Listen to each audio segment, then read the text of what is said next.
स्वागत है आपका हमारे इस वीडियो में। दोस्तों, आज की डेट में इंडियन ऑटोमोबाइल इंडस्ट्री दुनिया के सबसे बड़े मार्केट्स में से एक है। आज के समय में हम और आप कम से कम दूरी के लिए भी कार और बाइक का इस्तेमाल रोजाना के अपने जीवन में करते ही हैं।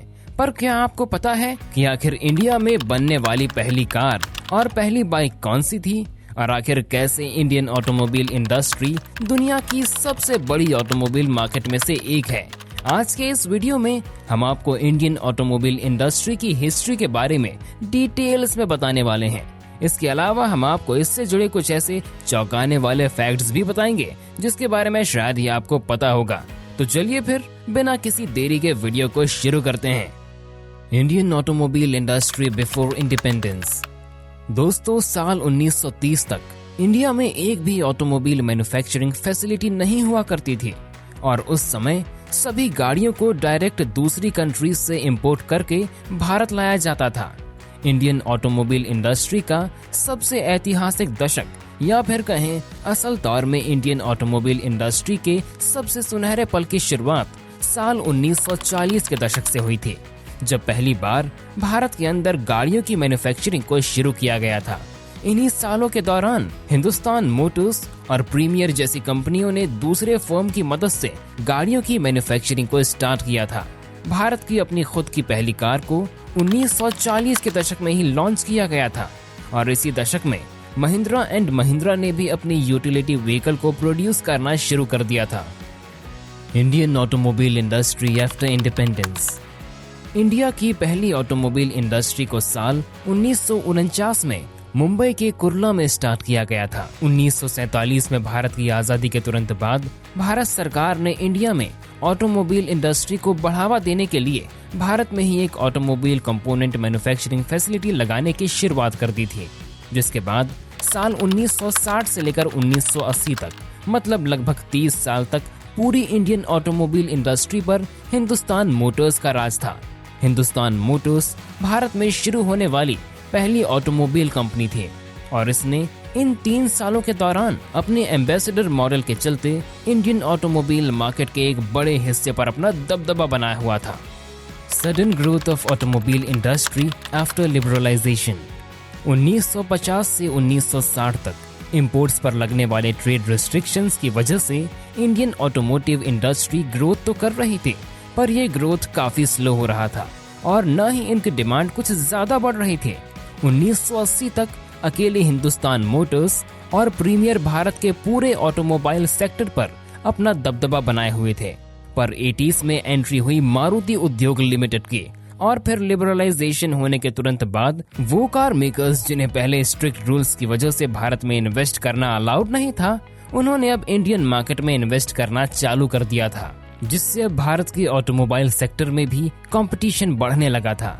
समय के साथ किए गए ट्रेड रिफॉर्मर्स के चलते धीरे धीरे बड़ी बड़ी ऑटोमोबाइल कंपनीज जैसे कि होंडा और ह्यूंडई ने भी इंडियन मार्केट में बढ़ते चार्म को देखते हुए इंडिया में एंट्री की और यहाँ पर अपने बिजनेस को फैलाना शुरू कर दिया था। साल 2000 से लेकर 2010 तक लगभग सभी मेजर फॉरेन कंपनीज भारत में आ चुकी थी और इन्होंने भारत में अपने बिजनेस को एक्सपेंड करने के लिए अलग अलग जगहों पर अपने मैन्युफैक्चरिंग प्लांट्स लगाना शुरू कर दिया था। 2000 के दशक में इंडियन ऑटोमोबाइल इंडस्ट्री ने काफी तेजी से ग्रोथ करना शुरू कर दिया था, पर इस दौरान भी इंडिया से बाहर कार्स को एक्सपोर्ट करने का काम काफी स्लो चल रहा था। इस वक्त मारुति सुजुकी भारत का बेस्ट सेलिंग कार ब्रांड था और इसी ने भारत से बाहर यूरोपियन मार्केट में इंडिया में बनी कार्स को एक्सपोर्ट करना चालू किया था।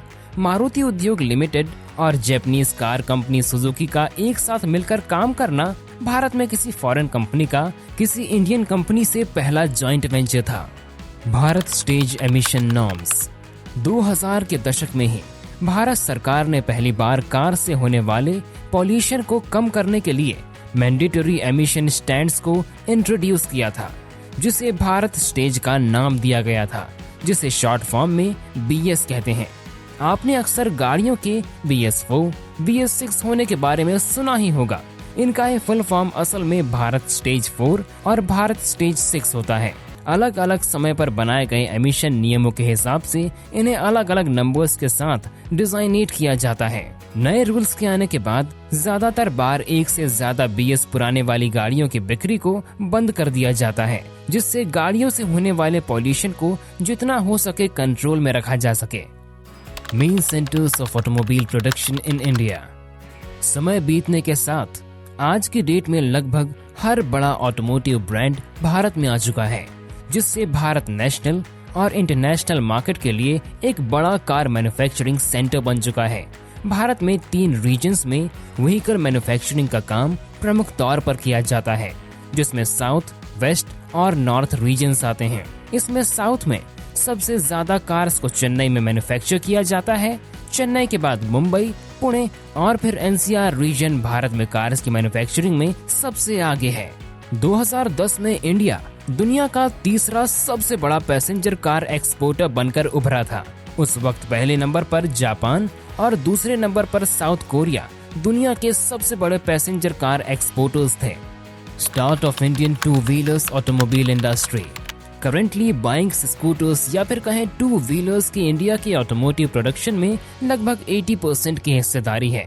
मतलब इंडिया में प्रोड्यूस होने वाले 80% व्हीकल्स 2 व्हीलर हैं, वहीं बाकी बचे सभी 20% ही हैं। मोटरसाइकिल की शुरुआत इंडिया में साल 1955 में तब हुई थी जब इंडियन गवर्नमेंट को आर्मी पर्सनल्स के लिए एक रफ एंड टफ बाइक की जरूरत थी, जिन्हें किसी भी तरह के टेरेंस पर बिना किसी परेशानी के चलाया जा सके।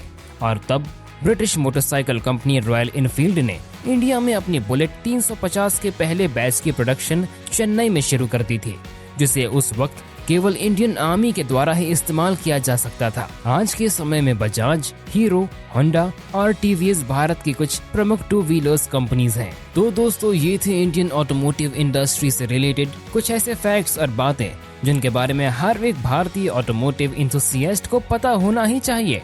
वैसे दोस्तों, आपके घर में पहली बाइक या कार कौन सी थी? हमें कमेंट सेक्शन में जरूर बताइएगा। अब अगर आपको ये वीडियो पसंद आई हो तो इसे लाइक और शेयर और साथ ही साथ चैनल को सब्सक्राइब करना बिल्कुल मत भूलिएगा। मिलते हैं आपसे अगले वीडियो में, तब तक के लिए टेक केयर।